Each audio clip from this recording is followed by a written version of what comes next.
سین میم، یہ بظاہر حروف تہجی کے 3 لفظ ہیں، لیکن اللہ نے ان لفظوں کو ملا کے ان کا معنی نہیں بتایا، اور قیامت تک کے لیے یہ چیلنج ہے، انہیں حروف مقطعات کہتے ہیں۔ کوئی شخص آج تک اس چیلنج پہ پورا نہیں اتر سکا۔ صالح اور نیک مفسرین جب یہ کلمات پڑھتے تو کہتے اللہ اعلم بمرادہ، ان کلمات کی مراد اللہ رب العزت جانتے ہیں۔ تو یہاں میں بارہا مرتبہ یہ بات عرض کر چکا کہ چند سالوں سے ایک بڑا عجیب و غریب معاملہ ہمارے ساتھ ہے کہ ہر گھر کے اندر ان کلمات کی ایک تختی لگائی جاتی ہے جسے لوح قرآنی کہا جاتا ہے۔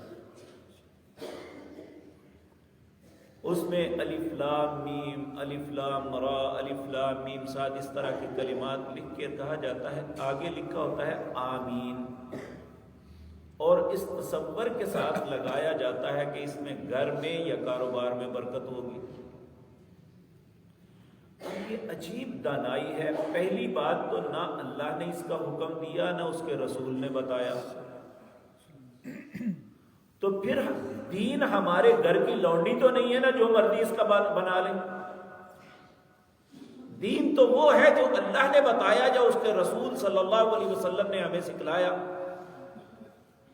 تو آپ کی تعلیمات میں تو ہمیں ایسی کوئی بات نہیں ملتی کہ آپ نے کہا اس لوح قرآنی کو اپنے گھروں میں تعویذ بنا کے لگا لو۔ اور دوسری بات، جن کلمات کے معنی کا ہی علم نہیں اس پہ آمین کیوں؟ آمین تے وہاں کہے جہاں پتا ہو کہ ہم کیا کہہ رہے ہیں۔ آمین کا مطلب ہے یا اللہ میری دعا بھی قبول کر لے۔ تو اگر خدا نخواستہ اس کے معنی وہ نہ ہوئے جو ہمارے تصور میں ہے، تو پھر آمین کس بات کی؟